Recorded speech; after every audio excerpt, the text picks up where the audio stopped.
अल्हम्दुलिल्लाहि वकफ़ा वस्सलामुन अला इबादिहिल्लज़ीना इस्तफ़ा अम्मा बअद अऊज़ु बिल्लाहि मिनश शैतानिर रजीम बिस्मिल्लाहिर रहमानिर रहीम अल हज्जु अशहुरुम मालूमात फमन फरद फ़ीहिन्नल हज्ज फला रफ़त वला फ़ुसूक़ वला जिदाल फ़िल हज्ज वमा तफ़अलू मिन खैरिन यअलमुहुल्लाह वतज़व्वदू फ़इन्न खैरज़ ज़ादि तक़वा वत्तक़ूनी या उलिल अलबाब वक़ाल नबी सल्लल्लाहु अलैहि वसल्लम अल हज्जुल मबरूर लैसा लहु जज़ाउन इल्लल जन्नह औ कमा क़ाल अलैहि सल्लतु वस्सलाम अल्लाहुम्मा सल्लि अला सय्यिदिना मुहम्मदिन व अला आलि सय्यिदिना मुहम्मदिन व बारिक वसल्लिम अल्लाहुम्मा सल्लि अला सय्यिदिना मुहम्मदिन व अला आलि सय्यिदिना मुहम्मदिन व बारिक वसल्लिम अल्लाहुम्मा सल्लि अला सय्यिदिना मुहम्मदिन व अला आलि सय्यिदिना मुहम्मदिन व बारिक वसल्लिम।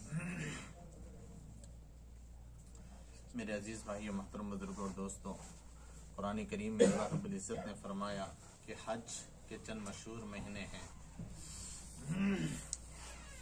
हज इस्लाम की बुनियादों में से एक अहम बुनियाद है। अल्हम्दुलिल्लाह, अल्लाह का शुक्र अदा करें कि हज मुकम्मल होने के बाद अल्लाह ताला ने हमसे इस्लाम की 5 बुनियादों का काम गोया ले लिया। सबसे पहली बुनियाद कलमा, वो हमने पढ़ ली है। दूसरी बुनियाद नमाज, वो सब हम पढ़ते हैं अल्हम्दुलिल्लाह। तीसरी बुनियाद है रोज़ा, है ना। चौथी बुनियाद है ज़कात। जाहिर सी बात है कि हाजी बनने से पहले हमने ज़कात दी, मालदार थे इसलिए तो हज फर्ज हुआ। और 5वीं बुनियाद है हज। तो गोया अल्हम्दुलिल्लाह अल्लाह ताला ने हमें जरिया बनाकर पूरी 5 बुनियादें अल्लाह ताला ने हमसे पूरी करा ली है ना। तो सबसे पहले अल्लाह रब्बुल इज्जत का खूब शुक्रिया अदा करें। तो हज इस्लाम के 5 बुनियादों में से एक अहम बुनियाद है। हज इरादे को, कस्द को कहते हैं, है ना। और हज अल्लाह फरमाते चंद महीनों में होता है। जिन महीनों में हज है ये अल्लाह की निगाह में काबिल एहतराम है। हम अपने घर पे रहते हैं तो भी अल्लाह रब्बुल इज्जत ने फरमाया कि इन महीनों में गुनाहों से और महीनों के मुकाबले में ज्यादा बचना है। तो जब हम हज के लिए आए और हरम के अंदर है तो गुनाह से बचना कितना ज्यादा जरूरी हो गया, आप खुद अंदाजा लगाइए, है ना। फमन फरद फीहिन्नल हज्ज, जिस अल्लाह ने इन महीनों में हज को फर्द किया है, फला रफसा, अब ये चाहता है कि कोई ऐसा काम ना हो जो उसकी नाराजगी का सबब बने, समझे कि नहीं। वला फुसूक, कोई गुनाह ना हो, वला जिदाल, और कोई झगड़ा ना हो। हज के अंदर सबसे अहम जो चीज हाजी के पास होना चाहिए, सबसे अहम चीज वो सबर होना चाहिए। जाहिर सी बात है, जब मजमा ज्यादा होता है, एक दूसरे से टकराव होता है, तो कुछ नौबत झगड़े की बनी जाती है। वो पैसे पे झगड़ा नहीं होता, वो माल के खींचने पे झगड़ा नहीं होता, वो झगड़ा होता है धक्का बुक्की के ऊपर। और ये बर्दाश्त दीन का सबसे बड़ा हिस्सा है। मैं इंशाल्लाह बाद में आज के 5 दिन की तरतीब सहूलत से बता दूंगा। उससे पहले जो बुनियादी चीजें वो हम सुने। देखिए मेरे भाइयों, जिस तरह दुनिया में हर इंसान का चेहरा एक जैसा नहीं है ना, ऐसे हर एक का मिजाज भी एक जैसा नहीं है। और हमको हर किसी को अपने मिजाज पे ढालना भी नहीं है। मैं जो बड़ा वो सुनो, मैं जैसा कर रहा वैसा करो, मेरे को देख रहे नहीं क्या। जिसको दिखाना था वो नबी को अल्लाह ने बता दिया, वो सबके लिए नमूना है। हर इंसान की तबीयत एक जैसी नहीं रहती। आप माशाल्लाह 3 बजे रात में उठ के तहज्जुद पढ़ रहे, अपने बाजू वाले को जोर से उठा रहे, तरकीब दे दी कि भाई आप भी पढ़ लीजिए, फायदा होगा, खत्म होगी बात। उसको मजबूर करना, खींच के लाना, ये हमारी शरीयत में नहीं है। इसलिए कि हर एक का मिजाज एक जैसा नहीं रहता। अल्लाह के नबी सल्लल्लाहु अलैहि वसल्लम एक मरतबा हजरत आयशा के घर में बैठे हुए हैं। अबू बकर सिद्दीक आए तो अल्लाह के नबी वैसे ही बैठे हुए थे। थोड़ी देर के बाद उमर फारूक आए तो अल्लाह के नबी सल्लल्लाहु अलैहि वसल्लम ऐसे टेक लगा के बैठे हुए थे और आपका कपड़ा घुटने के करीब आ गया था। तीसरी मरतबा हजरत उस्मान गनी आए तो अल्लाह के नबी उठ के बैठ गए, अपना कपड़ा भी सीधा कर लिया। तो जब तीनों साहबा चले गए तो हजरत आयशा ने पूछा, या रसूलल्लाह, मेरे वालिद आए तो आप ऐसे ही बैठे थे, हजरत उमर आए तो आप ऐसे ही बैठे थे, उस्मान आए तो आप एकदम संभल के बैठ गए, कपड़ा भी आपने सीधा कर लिया। तो हमारे नबी ने फरमाया, आयशा, अला अस्ताही मिन रजुलिन तस्ताही मिनहुल मलाइका, अरे आयशा, मैं ऐसे आदमी से शर्म क्यों ना करूं, फरिश्ते भी जिससे शर्माते हो। अगर मेरा एक कपड़ा ऊपर होता तो उस्मान को शर्म आती और वह अंदर नहीं आते थे। बताने का मकसद है कि हमारे नबी ने एक दूसरे की मिजाज की रियायत करे, ये है खुलासा, समझे नहीं। तो मेरे भाइयों, हम जो हज के 5 दिनों में जाएंगे, 95% नहीं, पूरी 100% हमारी मर्जी के खिलाफ होगा। हम जहाँ सोना चाहेंगे वहां पे कोई और भाई पहले से खराटे लेगा, एसी के पास जगह ढूंढेंगे, गर्मी फुल रहेंगे। और हम जिस जगह जा रहे हैं ना, असल में अल्लाह को मिलने का जो रास्ता है ना, वो इतनी आसानी से नहीं मिलता। हमारे नबी ने फरमाया, हुफ्फतिल जन्नत बिल मकारिह, जन्नत को नागवारियों से घेरा गया, और हुफ्फतिल नार बिशहवात, जहन्नम को शहावतों से घेरा गया। तो अल्लाह तक पहुंचने का जो रास्ता है ना, वो आसान नहीं है। हमारे नफ्स के ऊपर बड़े बड़े पत्थर आएंगे, समझे नहीं, कभी 5 किलो का, कभी उससे बड़ा, मिसाल दे रहा हूँ बहरहाल। यानी हमारे दिल के खिलाफ बहुत कुछ होगा। हर चीज को रजामंदी से बर्दाश्त कर लेना। हजरत इब्राहिम अलैहिस्सलाम को जो अल्लाह ने इतना बड़ा नबी बनाया ना, उसकी वजह क्या थी? इन्ना इब्राहिम हलीम, अल्लाह फरमाते मेरे इब्राहिम में बर्दाश्त करने का मादा बहुत था, इसलिए मैंने उसको अपना खास जिगरी बनाया हूँ। इतनी मोहब्बत है अल्लाह ताला को हजरत इब्राहिम अलैहिस्सलाम से। कुरान करीम के 14 पारी की आयत में अल्लाह ने उनके बारे में फरमाया, इन्ना इब्राहिम काना उम्मत, कि मेरा इब्राहिम एक पूरी उम्मत है ना। बोलते ना 100 लोग एक तरफ है भाई और ये आदमी एक तरफ है, बोलते ना। तो अल्लाह कह रहा है इनको कुरान में कि एक तरफ पूरी उम्मत का मजमा है और एक तरफ अकेला मेरा इब्राहिम है। वजह उसकी कुरान ने बयान किया कि इन्ना इब्राहिम हलीम अव्वाह मुनीब। 3 सिफतें थी, बर्दाश्त की ताकत बहुत थी, अल्लाह के सामने रातों को गिड़गिड़ाते बहुत थे और अल्लाह की मोहब्बत में आहें भरते थे। एक है आंख का रोना और एक है दिल का रोना। तो हजरत इब्राहिम अलैहिस्सलाम दिल से अल्लाह के सामने रोया करते थे। बहरहाल तो मेरे भाइयों, अपने घर की जो मस्तूरात जिनकी माँ बहनें आई हैं उनको भी हम समझाएं कि सब्र का मुजाहरा करें, अपने आप को लायक ना समझे। हम अल्लाह के मेहमान हैं। कल भी ये हल्की सी बात हमारे सामने आई थी, मुझे ऐसी जगह मिलना, मुझे ऐसा खाना नहीं चलता। मेरे भाइयों, किसको चलता है आराम का छोड़ना? किसका दिल नहीं बोलता है अच्छी एसी में आराम करना? लेकिन हम अल्लाह के मेहमान बने हुए हैं। और मेरे भाइयों, लाखों लोग हर साल हज के लिए कोशिश कर रहे हैं। सबसे पहले सद्दे में जाकर अल्लाह का एहसान अदा करे कि अल्लाह ने हमको चुना है मेरे भाई। कितने लोग, और आज इंशाल्लाह वो चांद दिख जाएगा जिस घड़ी का हमको माँ के पेट से इंतजार था ना, कि अल्लाह वो लम्हा भी आए कि जिलहिज्जा का महीना हो और मैं हज का इहराम पहना हुआ हूँ अल्लाह, और लब्बे कहते हुए मैं पहाड़ों की तरफ निकलूं और उन अदाओं का हज नाम है, चंद अदाओं का, चंद दुआओं का, चंद वफाओं का। हजरत हजरा की जिंदगी को याद करे, वो कैसे दौड़ी सफा मरवा पे। आज हम एसी में दौड़ रहे, कितने लोग बोले कि हमारा सर दर्द हो जा रहा है, इतना ठंडा है। वो हजरत हजरा कैसे दौड़ी थी पता है? उनके पैरों में कैसे छाले आए थे अपने बच्चे की प्यास में। इसके पीछे का जो मंजर बैकग्राउंड है ना, उसको सामने रखकर हज करेंगे ना तो बहुत आसान हो जाएगा इंशाल्लाह। और अगर 2024 को लेके हज करेंगे ना तो फिर बहुत मुश्किल है हज। यहाँ पे गद्दी नहीं है, वहाँ पे ठंडा पानी नहीं है, वहाँ पे रोटी बराबर नहीं, शिकायत तो लाना ही नहीं जुबान के ऊपर। हाँ, दूसरी एक अहम बात यह है कि हज के मौसम पर हमारे बाद सऊदी के भाई खिलाने पिलाने का मिजाज बहुत ज्यादा होता है। अब उसमें से बाद सदकात वाले भी होते हैं, बाद हदिये वाले भी होते हैं। लेकिन हमको क्या मालूम ये सदक़े का और ये हदिये का है, इसलिए हमारे इंडिया के जो बड़े उलमा है उनकी तरफ से ये हिदायत है कि हम वो चीज ना ले। आरी बात समझ। हजरत अली रज़ी अल्लाह तआला अन्हु ने अरफात के मैदान में एक बंदे को मांगते हुए देखा तो फरमाया कि अफसोस है इसके ऊपर, आज अल्लाह से लेने का दिन है और ये लोगों के सामने हाथ फैला। ऐसे बाद लोगों की मिजाज बने हुए थे, बस आने दो। पानी की बोतलें मिलती है, ऐसी भीड़ लगाते उसके पीछे, किसी 2-2 3-3 लेते। पीछे वाले भाई को भी एक भी नसीब नहीं है। माशाल्लाह हमारे जेबों में 2 है और हाथ में 1 है। ये अखलाक नहीं है। वो हदीस सुने, कुरान करीम की आयत है कि एक साहबी प्यास से तड़प रहे, एक साहबी ने पानी लाया तो फरमाया मेरे बाजू वालों को दो। उनके बाजू वाले तड़प रहे थे, फरमाया उनको तो 4थे नंबर तक गए, जब रिटर्न आए तो चारों की रूह निकल गई, लेकिन अपने भाई से पहले पानी नहीं पिया। हमारा क्या हाल होता? एक बॉक्स 2 सेकंड भी नहीं लगते उसको मस्जिद में, तो पूरी इंडिया की अपनी उम्मत खत्म कर देती है उसको। बहुत गलत असर जाता है मेरे भाइयों इसका। और सबसे अहम चीज, अल्लाह की जात देने वाली है, लेने वाली नहीं। हमारा मिजाज हम देने का बना है। तो बहरहाल इस बात का खास ख्याल रखें। अरफात के मैदान के अंदर जो है ना, तकसीम बहुत ज्यादा होती है, धूप होती है तो आइसक्रीम कोल्ड ड्रिंक वो लोग फ्री में देते हैं और दुकानें भी लगती हैं। लेकिन हमें चाहिए कि अगर हमें जरूरत है तो खाना मना नहीं है, अपने जेब से रियाल निकालना और सीधा वहां से लेके खरीदना मेरे भाई। ये हमारे इंडिया के बड़े उलमा की तरफ से हमें हिदायत है, हमें इसके ऊपर अमल करना है।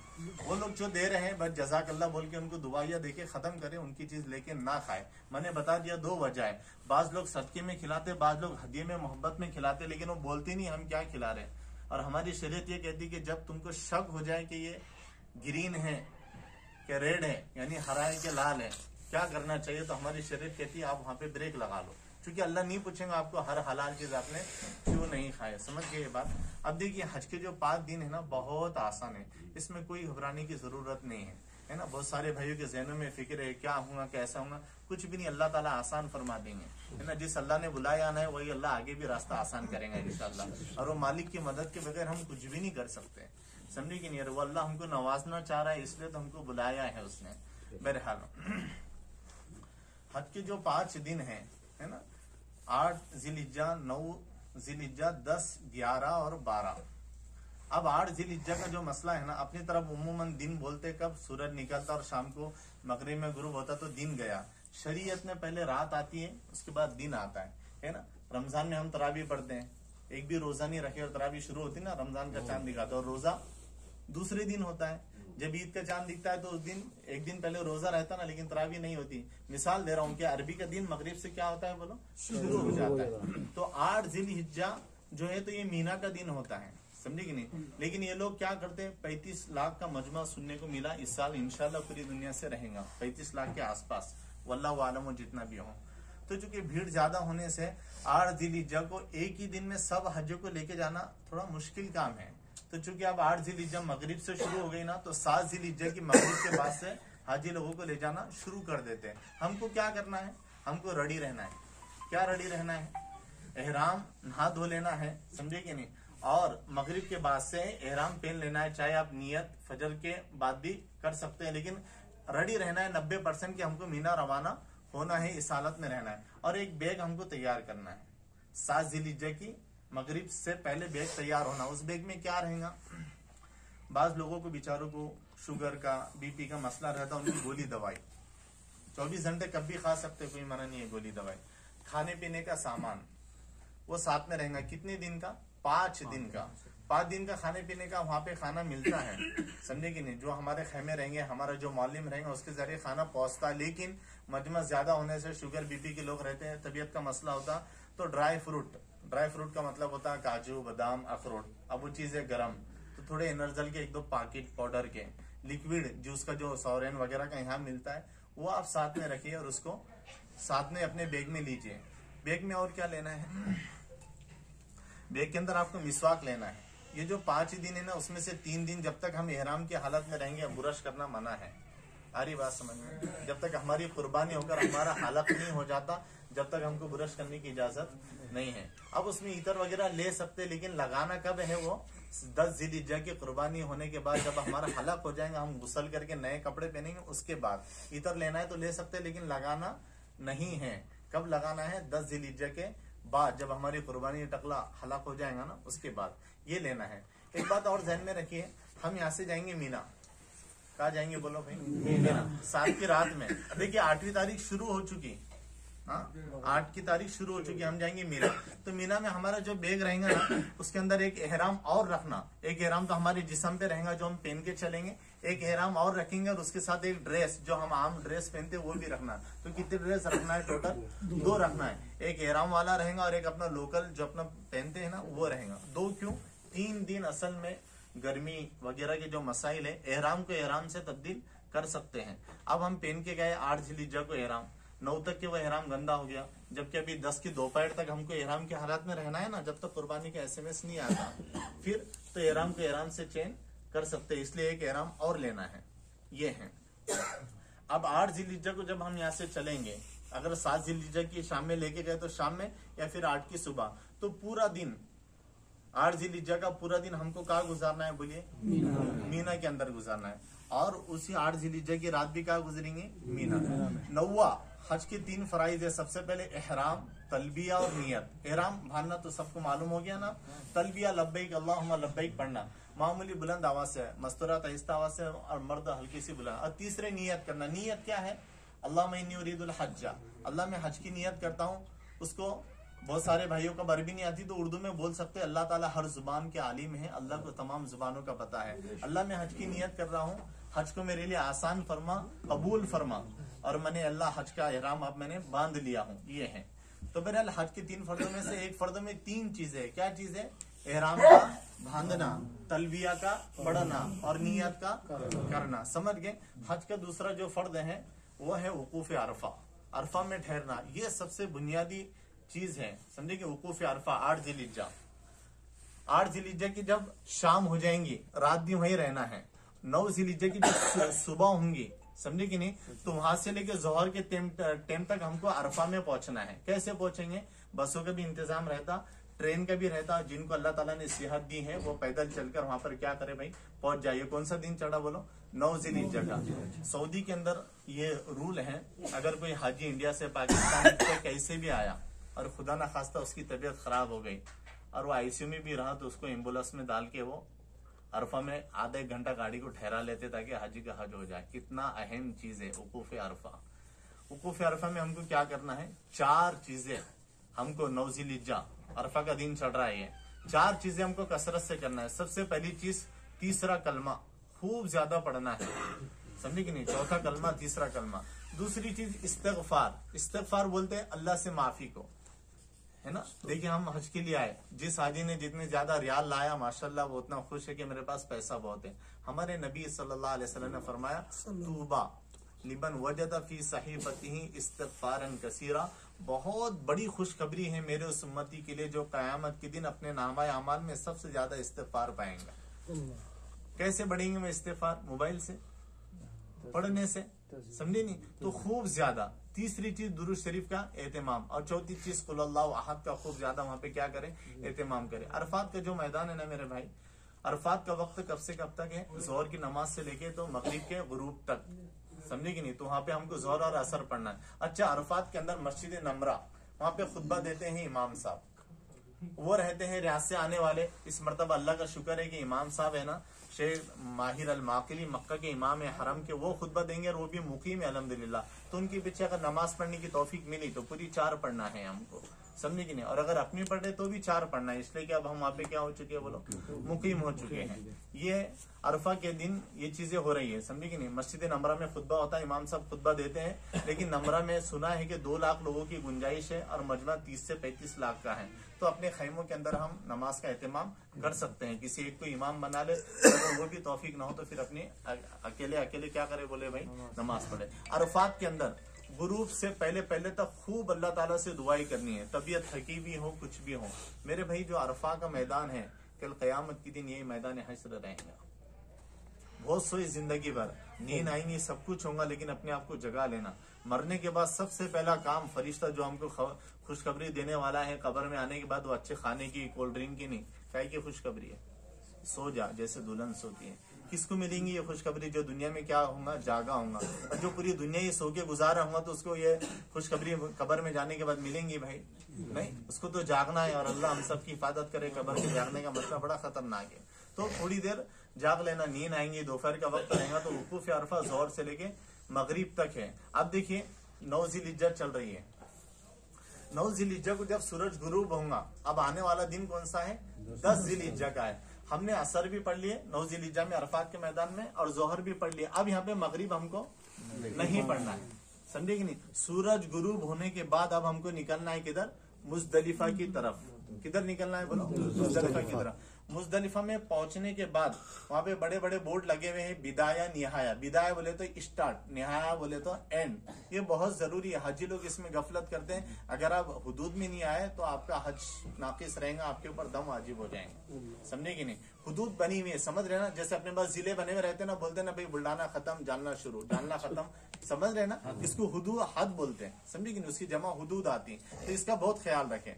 तो 9 ज़िलहिज्जा की रात में, समझे कि नहीं, 10 ज़िलहिज्जा स्टार्ट हो रहा है। अब हमको मगरिब और इशा मुजदलिफा में जाकर पढ़ना है। कहाँ जाके पढ़ना है बोलो? मुजदलिफा में। इसकी तरतीब क्या है? मगरिब और इशा, मगरिब को भी ईशा के बाद पढ़ना है, समझे कि नहीं। वो हो ही जाता, उतना टाइम लगता है अरफात से मुजदलिफा आने में, लगभग 11-12 बज जाएंगे रात के। तो मगरिब और ईशा साथ में पढ़ना है। मगरिब की हमारी आदत क्या होती है? 3 रकात फर्ज पढ़ते हैं, 2 सुन्नत, 2 नफिल, फिर ईशा। ऐसा नहीं, यहाँ पे नमाज पढ़ने का तरीका बदल जाएंगे। 3 रकात हमको क्या पढ़ना है? पहले मगरिब, और उसके फौरन बाद हमको क्या पढ़ना है? ईशा। अब फिर तरतीब से सुन्नत पढ़ना है, पहले मगरिब की पढ़ेंगे और उसके बाद क्या की पढ़ेंगे बोलो भाई? ईशा की पढ़ेंगे, समझे कि नहीं। अब ये जो रात है, हमारे नबी ने इसमें आराम फरमाया और दूध भी नोश फरमाया था। तो जो चीज हमने खाने के साथ में लाए वो खाए और रात को सो जाए। और एक चीज अहम इसमें याद रखे कि सुबह 10 ज़िलहिज्जा का जो दिन निकल रहा, इसके अंदर तहज्जुद की नमाज का क्या करे बोलो? एहतमाम करे। अल्लाह ताला के खास बंदों की, अंबिया अलैहिस्सलाम जो इतने बुलंद मकाम पे होते हैं ना, तो उनकी सबसे बड़ी सिफत ये होती है कि वो तहज्जुद गुजार होते हैं। अल्लाह ताला के स्पेशल बंदों की ये नमाज है ना। पूरी जिंदगी हम सोए मेरे भाइयों, और बड़ा अहम दिन है मुजदलिफा। और हमारे नबी ने जो 2 दुआएं मांगी वो कबूल हुई, तीसरी रह गई थी तो अल्लाह ताला ने यहाँ लाकर कबूल फरमाया। इशारा है कि मेरे बंदे, तेरी जिंदगी की जो भी हाजत बची भी यहाँ पे आके मांग ले, यहाँ पे गफलत के साथ तू वक्तों को मत गुजार। अच्छा, इन दिनों के अंदर क्या है? 10 ज़िलहिज्जा जो है उसकी जो अब सुबह हो रही है, रात में आ गए ना, मगरिब इशा पढ़ लिए, अब सुबह 10 ज़िलहिज्जा की सुबह हो रही है। अपनी तरफ क्या होता है 10 ज़िलहिज्जा की सुबह में? अव्वल वक्त नमाज पढ़ के कुर्बानी का एहतमाम। लेकिन अभी हाजी का क्या हाल है? एकदम बोसीदा, एहराम मैला हो चुका, पसीना टपक रहा, इतर लगा हुआ नहीं। और अल्लाह ताला अपने बंदे को इसी हाल में देखना पसंद करता। तो 10 ज़िलहिज्जा को सबसे पहली चीज हमको क्या करना है? 10 ज़िलहिज्जा में बोलो भाई, रमी, समझे कि शैतान को कंकरी मारना। 3 शैतान है, समझे, जमरे अकबा, उस्ता और जमरे उला, उस्ता और सालिसा, यानी 3 है, छोटा शैतान, बड़ा शैतान और मीडियम शैतान। तो 10 जिलहिज्जा की सुबह में हमको बड़े शैतान को 7 कंकरी मारना है। हज के 6 वाजिब है। मुजदलिफा में ठहरना, गिनते जाइए, मुजदलिफा में ठहरना, ठहर चुके ना, मगरिब इशा पढ़ लिया, रात हो गई, सुबह फजर की नमाज के बाद मुजदलिफा में ठहरना 1 वाजिब हो गया। दूसरा वाजिब है शैतान को कंकरी मारना। तीसरा वाजिब है कुर्बानी करना। चौथा वाजिब है हलक कराना। 5वां वाजिब है तवाफ ज़ियारत करना। 6ठा वाजिब है फिर शैतान को क्या करना बोलो। ये 6 वाजिब है हज के। तो 10 जिलहिज्जा की सुबह में हम क्या करेंगे, सबसे पहले शैतान को कंकरी मारेंगे।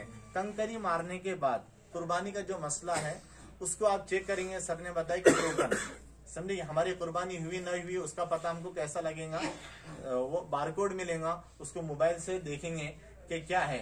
बारकोड का फोटो लेते ही ऐसे ग्रीन निशान बताएगा, या इंग्लिश का लफ्ज बताएंगे एग्जीक्यूटेड बोल के आता है कि हो चुकी। वो इस बात की अलामत है कि आप इसके बाद क्या करा सकते, बोलो हलक करा सकते हैं।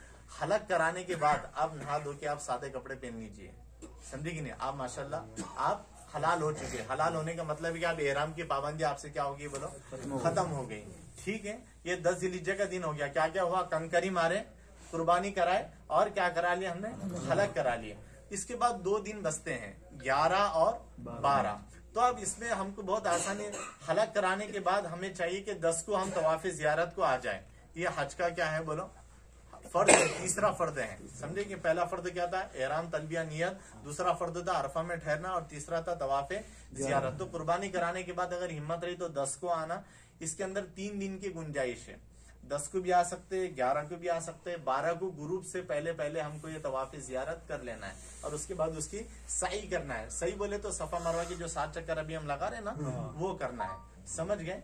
ये हो गया 10 तारीख का काम। 11 तारीख को जो कंकरी मारने का टाइम है ना, वो 10 से अलग है। 10 के अंदर तो सुबह से लेके तो गुरूब तक पूरे दिन की गुंजाइश अल्लाह ने रखे, मजमा ज्यादा रहता, अल्लाह की तरफ से है।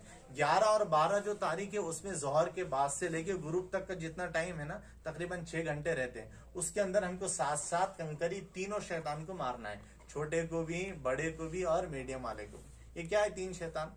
हजरत इब्राहिम अलैहिस्सलाम जब हजरत इस्माइल को ज़बह करने चले थे ना, तो जगह जगह पे शैतान ने उनको ब्रेक लगा के बहकाया था, नहीं क्या कर रहे, बेटे को कैसे ज़बह कर रहे। वो एक लंबी तफसील है। बहरहाल तो हमको शैतान को कंकरी मारना है। कंकरी मुजदलिफा से चुन के लाना है, अपने बैग में चने के बराबर कंकर रहना, उसको चुन के लाना है। कितने लेना है, 70 लेना है। कितने लेना है, 70। लगते तो 49, लेकिन अफजल 70 ही है। कैसे, हमारे नबी सल्लल्लाहु अलैहि वसल्लम ने 11 को भी कंकरी मारे, 12 को भी मारे और 12 का कयाम करके 13 की सुबह में कंकरी मार के हमारे नबी निकले थे। दोनों मसले जायज है। अगर आप 12 को हरम आ रहे हैं तो 12 तारीख को सूरज गुरूब होने से पहले आपने कंकरी मार के जमरात को छोड़ देना और अपनी बिल्डिंग पे आ जाना। और अगर रुकने का इरादा है, सऊदी गवर्नमेंट ऐसी शक्ल बनाती कि आधे हज को रुकाती और आधे को लेकर आती, क्योंकि मजमा बहुत ज्यादा रहता। तो अगर हमको ये सूरत मिली कि हमको 12 को भी रुक के और 13 को आना पड़ा, तो अल्लाह का शुक्र अदा कीजिए, हमारे नबी सल्लल्लाहु अलैहि वसल्लम की सुन्नत पे हमको अमल करने का और मौका मिल रहा है। बात समझ में आ रही ना भाई। 11 और 12 को क्या मारना है, हमको सिर्फ कंकरी मारना है, कोई काम नहीं करना है। कंकरी मारते वक्त क्या है, दुआ, बिस्मिल्लाहि अल्लाहु अकबर, अल्लाह का नाम लेकर शुरू करता हूँ, अल्लाह सबसे बड़े है। रगमन शैतान व रिजन रहमान, अल्लाह को राजी करने और शैतान को जलील करने के लिए कंकरी ही मारना। सबसे खतरनाक मार शैतान को कंकरी की पड़ती है। बहुत सारे लोग गुस्से में चप्पल उठा मार, जूता उठा मार, समझे कि नहीं, अपने नफ्स सबसे बड़ा दुश्मन है, इसको मारो जितना मारना है, समझे कि नहीं। हमारे नबी ने जो तरीका कर लिया ना, उस पर अल्लाह ने ठप्पा लगाया हुआ है, समझे। नबी से ज्यादा दीनदार बनने की जरूरत नहीं है। हमारे नबी ने जितना गुस्से में शैतान को कंकरी मारे थे, वो कंकरी थी, चप्पल जूता नहीं था। बहुत सारे लोग बस शैतान को कंकरी मार रहे हो माशाल्लाह, शैतान के बहुत बड़े दुश्मन है और पता चला दूसरे दिन ही शैतान के दोस्त बन गए, तो क्या फायदा इसी दुश्मनी का। आ रही कि नहीं आ रही बात समझ में। तो शैतान को कंकरी मारे, कितनी मारना है बोलो, 11 को 7 तीनों को मारना है तो 21, 10 को सिर्फ पहले को मारना है 7, 70 चुने ना, तो 10 की सुबह में सिर्फ किसको मारना है, बड़े को। 11 के अंदर तीनों को 7 मारना है, 21 और वो 7 28, समझे कि नहीं। और 12 के अंदर तीनों को 7-7 मारना है। 49, 21 दूनी 42 और 7 49। चुने थे कितनी? बाकी कितनी है? 13 के लिए बाकी। आ रही बात समझ में? आप बोले कि नहीं मैं थक गया हूँ, मैं हाजी साहब बन गया हूँ, माशाल्लाह मेरे को जाने गया, तो जाइए, अब बहुत अच्छी बात है। लेकिन वो रहे हुए कंकरे अगर आए तो बता रहा हूँ, उसी के बारे में बोल रहा हूँ। तो 11-12 को अगर आपने कर लिए, समझे कि नहीं? देखिए हमेशा फायदे में नफे वाला रहता। जो बंदा 100 रुपए माल में लगाया और 100 रुपए बनाया ना, तो कोई कमाल नहीं है। 100 के 120 बनाने वाला क्या है, मैं बोलो फायदे में है। तो ये जो बची हुई ना 21, वो तीसरे दिन के लिए हमारे नबी ने इसी को पसंद किया था। कोई गुनाह नहीं है अगर आप 12 तारीख को कंकरी मारकर सूरज गुरूब होने से पहले अगर अपनी बिल्डिंग पे आ जाते हैं, तो भी आप हाजी साहब बन चुके हैं माशाल्लाह, कोई गुनाह की बात नहीं है। लेकिन 12 की रात में कयाम कीजिए और 13 की सुबह में, देखिए अल्लाह ने यहाँ पे एक ऑप्शन कर दिया, किया कि नहीं किया? 10 की सुबह थी, लेकिन 11-12 को सुबह की इजाजत नहीं है। 11 और 12 को जोहर बाद मारना है, मगरिब से पहले। अब हाजी को चूंकि जल्दी पड़ी हुई है, तो अल्लाह ताला ने फरमाया कि अब चलो जोहर का टाइम नहीं तो नहीं, कम से कम सुबह में मार लो और आ जाओ इधर बिल्डिंग। नहीं आ रही बात समझ में? तो जो टाइम अल्लाह ताला ने 10 का दिया था, 13 को अल्लाह ने वही इजाजत वापस करा, समझी कि नहीं? ताकि बंदे सुबह मार और चल तेरी बिल्डिंग पे आना है तो आ जा। ये हो गया। अब आखिरी काम बचा है तवाफे वदा, समझे कि नहीं?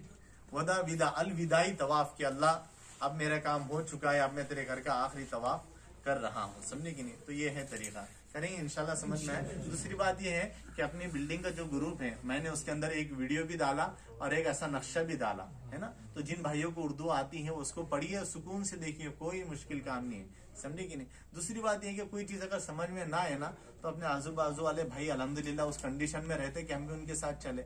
अरफा को कैसा जाना, रास्ता कैसा रहेगा, वो सारी सेटिंग वक्त पर हो जाएंगे। वहाँ पे सारे मालिम अल्हम्दुलिल्लाह रहबरी करते हैं। उस टाइम बस अल्लाह के लिए अपनी जो मनमानी है ना, उसको दबा के रखिए, अब तो सारे काम आसान हो जाएंगे। अपने दिल की चलाएंगे ना, मेरे को नहीं जम रहा, मेरे को ऐसा नहीं हो रहा, तो फिर कुछ भी नहीं होगा, समझे कि नहीं? अपनी मर्जी को उठा के अल्लाह की मर्जी पे डाल दीजिए, सारे काम आसान हो जाएंगे। और जो बंदा अपनी मर्जी को अल्लाह की मर्जी पे डाल देता है ना, फिर अल्लाह ताला उसके सारे काम क्या बना देते हैं, बोलो आसान बना देते हैं। आज इंसान के लिए जीना क्यों मुश्किल है मालूम? सबसे बड़ी वजह है कि यार मेरी कोई सुनता ही नहीं, तू कोई खुदा है मेरे भाई, तेरी सुनी नहीं, मेरी कोई मानता ही नहीं। जिस अल्लाह ने जमीन और आसमान को पैदा किया उसकी 100% नहीं सुनता कोई, तो आप कौन से नबी हैं, आप कौन से फरिश्ते हैं? सबसे बड़ा इंसान का जो जिंदगी का मसला होता है ना, वो ये है कि मेरी चलती नहीं, चला रहा क्यों? अल्लाह के बंदे, ये दुनिया आखिरत में अल्लाह की चलने वाली है, आपकी थोड़ी चलने वाली। तो ये आसान तरीका है, ठीक है इंशाल्लाह। इसके अलावा एक और चीज सुनिए, आज अनकरीब अब जुल्हिज्जा का चांद 29 का नजर आ सकता है। तो जिन भाइयों की कुर्बानी, अच्छा कुर्बानी के बारे में एक बात याद रखें, जिन भाइयों का SMS आ चुका है ना, वो इस बात की अलामत है, मास्टर साहब बता देंगे इंशाल्लाह मोबाइल से, इस बात की अलामत है कि आपकी कुर्बानी हो गई। उसके बाद आप क्या करेंगे बोलो? जब तक SMS नहीं बताता उस वक्त तक आपको हलाक करने की इजाजत नहीं है। कुर्बानी के बारे में दूसरी बात, हम पर हज फर्द क्यों हुआ है? इसलिए कि हम मालदार थे। क्या थे कि नहीं थे? मालदार। तो एक कुर्बानी हमारे ऊपर मालदार होने की अपने गांव में अलग करना है, और अगर यहाँ कर रहे तो बहुत अच्छी बात है। अब ये सोचे कि हमने तो हज में कर दिए, नहीं, ये जो कुर्बानी हो रही है ना, इस कुर्बानी का ताल्लुक कैसे है? हज से है। कैसे बोलिए? हज से। वला तहलिकु रूसकुम हत्ता यबलुगल हदयु महिल्ला, कुरान की आयत है, तुम अपने सर को ना मुंडाओ जब तक तुम्हारी कुर्बानी का जानवर ज़बह खाने तक ना पहुंच जाए। तो ये जो कुर्बानी हो रही है हमारे हज की हो रही है, और घर पे जो कुर्बानी करा रहे हैं वो हमारे मालदार होने की कुर्बानी करा रहे हैं। तो ये नहीं सोचना कि मैंने तो यहाँ कुर्बानी कर दिया। दूसरी बात ये है कि कंकरी खुद मारे, अपनी बीवी को वकील ना बनाए कि तू मार दे, समझे कि नहीं? जो इतना मजबूर है, अपाहिज है, मजमा ज्यादा है, उसके लिए इजाजत है कि वो किसी को अपना जिम्मेदार बना दे कि आप मेरी तरफ से क्या मार दो, बोलो कंकरी मार दे। ये है तो हमारे मारने के सब तक नहीं, एक ही फेंकने का। आगे भी बात समझ में। तो हमारे घर पे हमारी कुर्बानी करना है, वो वाजिब है। नबी ने फरमाया मऊ वजद सातन युज़ाई फलम युज़ाई फला यक़रबन्ना मुसल्लाना, जिसको अल्लाह ने इतनी वसअत दिया था कि वो कुर्बानी कर सकता था और उसने नहीं किया, तो मेरे ऐसे उम्मती को ईदगाह आने का कोई हक नहीं। इतनी खतरनाक वईद है, समझे कि नहीं? तो अपने घर पे कुर्बानी अपनी औलाद को बोल के कराइए। अपनी बीवी की भी कुर्बानी करना है और अपनी भी कुर्बानी करना है। 12 को गवर्नमेंट ने यहाँ भेज दी, तो फिर वो बाकी कंकर आ जाइए, छोड़ दीजिए उसको। पहले दिन करना है, दूसरे दिन के तीसरे दिन घर पे कहाँ पर वो मर्जी है अपनी, कोई मसला नहीं, 3 दिन का इख्तियार है। अच्छा हाँ भाई, वो चांद वाली बात रह गई। तो इंशाल्लाह देखिए यहाँ पे एक दिन पहले चलता ना सिस्टम, बोलते ना सऊदी में ईद आज हो गई तो कल अपनी तरफ चलता ना, तो यहाँ पे आज 29 तारीख है कई की जी कादा की, और कल से इंशाल्लाह अगर अल्लाह ने चांद दिखा दिया, और बहुत चांसेस है आज चांद दिखने के, तो ये ज़िलहिज्जा का महीना शुरू हो गया। तो नबी सल्लल्लाहु अलैहि वसल्लम की हदीस है ना, हजरत उम्मे सलमा से रिवायत है, मुस्लिम शरीफ की रिवायत है कि तुम में से जिसका कुर्बानी का इरादा हो तो वो अपने बाल और अपने नाखून को हाथ न लगाए। बहुत सारे लोग पूछते दाढ़ी जिंदगी भर के लिए हराम है काटना, आरी बात समझ, सिर्फ ज़िलहिज्जा के महीने से उसका ताल्लुक नहीं है।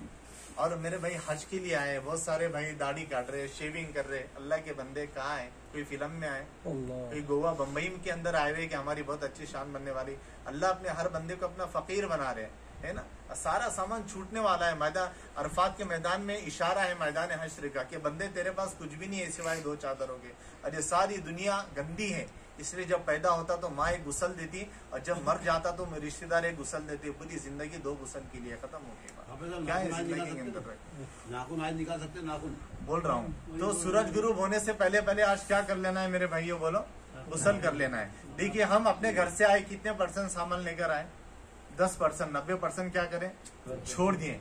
आप अरफात के मैदान में जा रहे हैं, मीना में, कितने % सामान लेके जा रहे हैं, 5%। अरफात से मुजदलिफा आएंगे तो अपना बैग मीना में रख देना है, इसलिए कि हमको अरफात से मुजदलिफा जाके एक रात गुजार के वापस मीना आना है, फिर मीना से हमको कहाँ जाना है, कंकरी मारने को जाना है।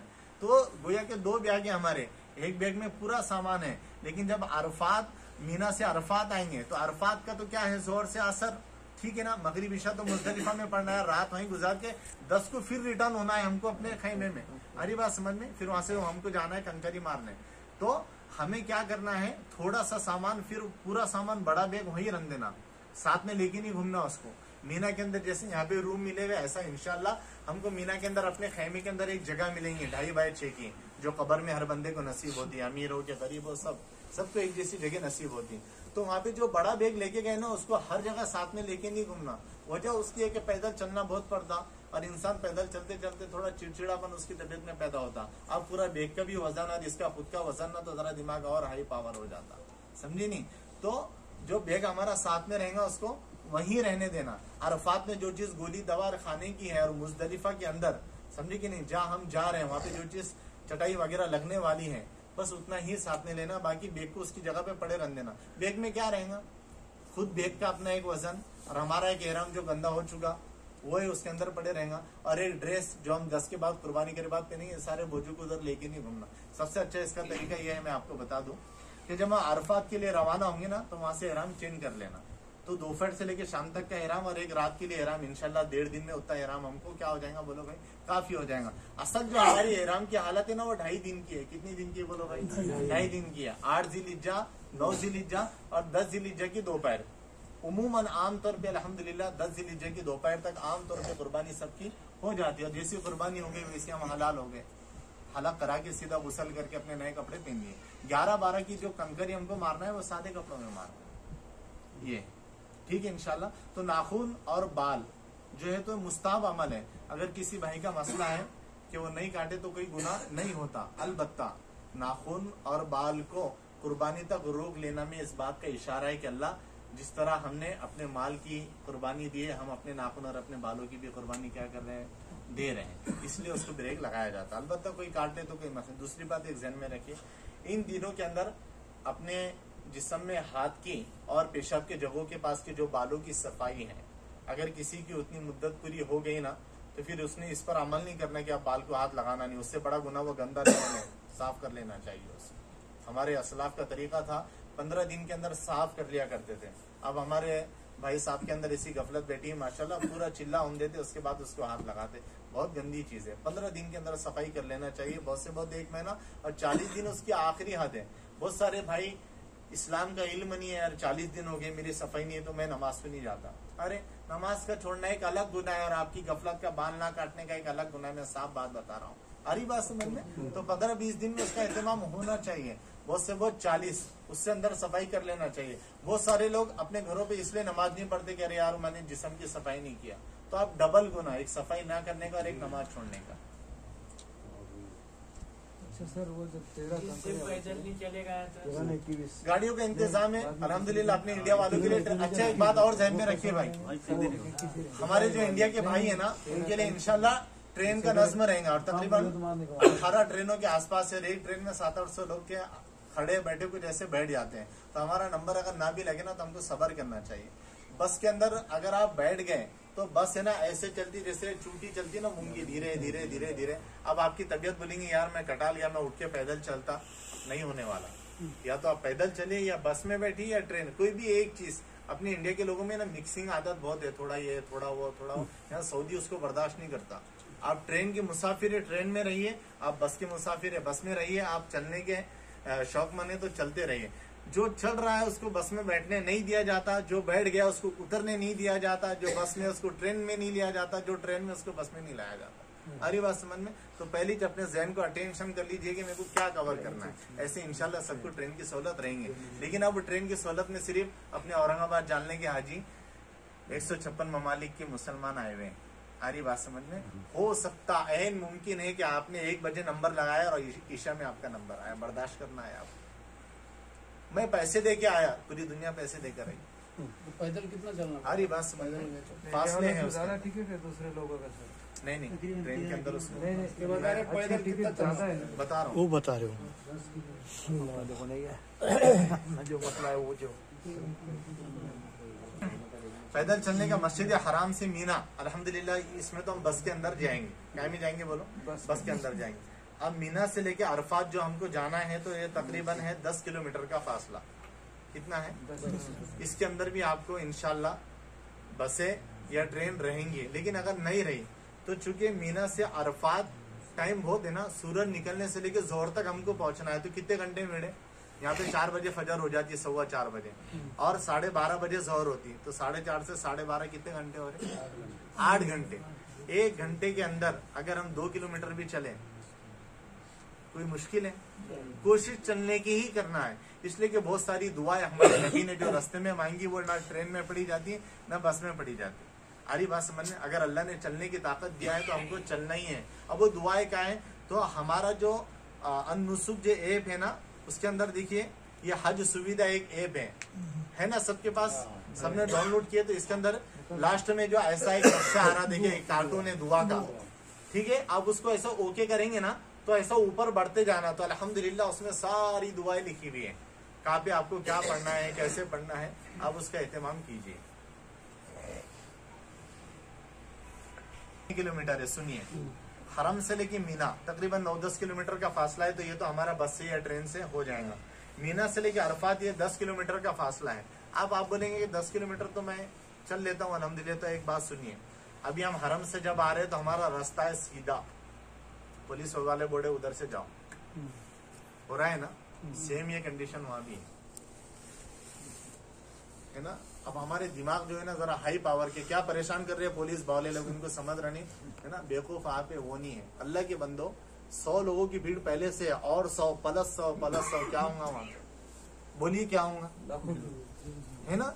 अरे भाई कितने लोग बेचारे ज़ईफ है, कमजोर है, उनको सांस लेना मुश्किल हो जाता भीड़ में, उसके लिए आपको दूर से गुजारा जा रहा। उनको कोई अल्लाह की तरफ से जिब्रील अमीन सवाब का पैकेट लेके नहीं आ रहे साइड से निकालने में, आपकी सहूलत के लिए। तो अरफात से मीना से अरफात 10 किलोमीटर का फासला है। हो सकता पुलिस आपको साइड से निकाले तो 15 भी हो। अब आप सोचेंगे कि यार 10 था या 15 कैसे हुआ? ऐसे हुआ। अब अपनी मुकद्दर है, अल्लाह उस टाइम किसको क्या नसीब करे, समझे कि नहीं? तो ये वजह, बदगुमान नहीं होना चाहिए। बहुत सारे हमारे भाई यहाँ के पुलिसों को दिल में गालियां गुस्सा कर रहे हैं उनके ऊपर, ऐसे कैसे जालिम लोग हैं। जालिम नहीं है, हमारे घर पे 50 मेहमान आने तो जरा क्या हालत हो जाती तो हमको पता चल जाता। लाखों को संभाल रहे हैं बेचारे, और उनको उसी तरीके पे रहना है। हर एक को भैया और हाजी साहब बोलेंगे ना तो कंट्रोल करना मुश्किल हो जाएगा। उसी तरीके पर उन लोगों को हैंडल करना है। ना बात समझ में? भाई एक रास्ते से 1000 हाजी चल रहे हैं, अब और 1000 और 1000 तो क्या हाल होगा, चलना मुश्किल हो जाएगा। तो क्या करते हैं फिर अरफात से मीना से अरफात करने में रूट बदल लेते हैं। हाजी साहब आप इधर से जाइए, तो उस टाइम उसको गुस्से की निगाह से नहीं देखना, ऐसा समझिए कि अल्लाह की तरफ से एक फरिश्ता था आके मेरे को बोल रहा है कि आपका रास्ता ये है। आरी बात समझ में? उस पुलिस की बात को अल्लाह की बात समझिए। मेरे लिए अल्लाह ने यही बेहतर लिखा था और इसलिए मेरी किस्मत में ही आया तो मैं साइड से जा रहा हूँ।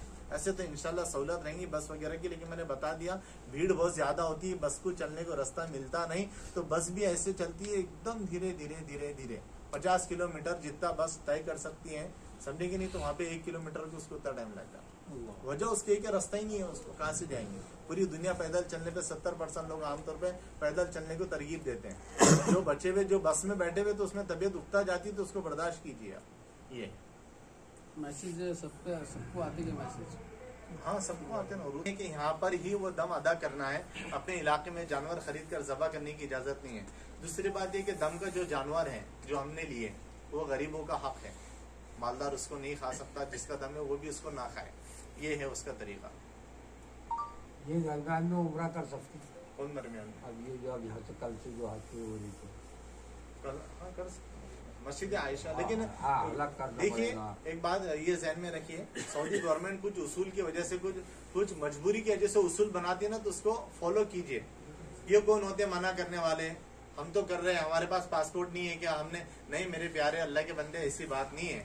असल में उनको बेचारों को पूरा निजाम संभालना है। अपने भोले भाले हाजी आते हैं, वहाँ पे चले जाते हैं, कहाँ पे ताइफ वगैरह 90-150 किलोमीटर है, वहां से आने की परेशानी। और एक बात और खास ज़हन में रखिए, अपनी सेहत को संभालिए। देखिए 8-7 ज़िलहिज्जा की शाम में बस निकलेंगे इंशाल्लाह यहाँ से, 5 ज़िलहिज्जा को पूरी बसें बंद हो जाएंगी। 2-3 दिन पहले पूरी बसें बंद हो जाती। वजह उसकी है कि हाजी साहब आराम कीजिए, रूम पे ज्यादा जोश ना बताइए, तवाफ करके और उम्रे करके। अरे आपने तवाफ उम्रे किए, आपकी तबीयत खराब हो गई, हज जिसके लिए आप इतनी दूर से इतना पैसा खर्च करके आए, क्या फायदा हुआ आपको? अरे बात समझ, हज से आने के 2-3 दिन बाद तक बसें बंद रहती और जाने से 2-3 दिन पहले तक भी बसें क्या रहती, बोलो भाई, बंद रहती। समझे कि नहीं? अब जिन भाइयों ने जितनी उम्रे कर लिए। अब मेरी राय है कि अब यहाँ से आप तवाफ कीजिए, हरम में नमाज पढ़िए या यहाँ पे नमाज पढ़िए। जो भाई उम्रे कर रहे हैं, अल्लाह ने ताकत दिया तो कीजिए। मेरी अपनी पर्सनल राय है कि अपनी सेहत को संभालिए। और एक और बात, वहाँ पे जो खाने हम लेके जाएंगे ना, जरा लाइट लेके जाना। अल्लाह वाले फरमाते हैं जिसका खाना लाइट उसकी इबादत टाइट, और जिसका खाना टाइट उसकी इबादत लाइट। इतना बराबर रहता है कि ये रुको मार लेता कुल अल्लाह बोल के, लंबी सूरत भी नहीं पड़ता 2 मिनट की। वजह उसकी है कि पेट संभाले नहीं जा रहा उससे। जितने लोग परेशान है दुनिया में, ज्यादा खाने की वजह से, कम खाने से कोई परेशान नहीं है। हरी बादाम अखरोट तो बहुत कुछ खाए हमने। काजू बादाम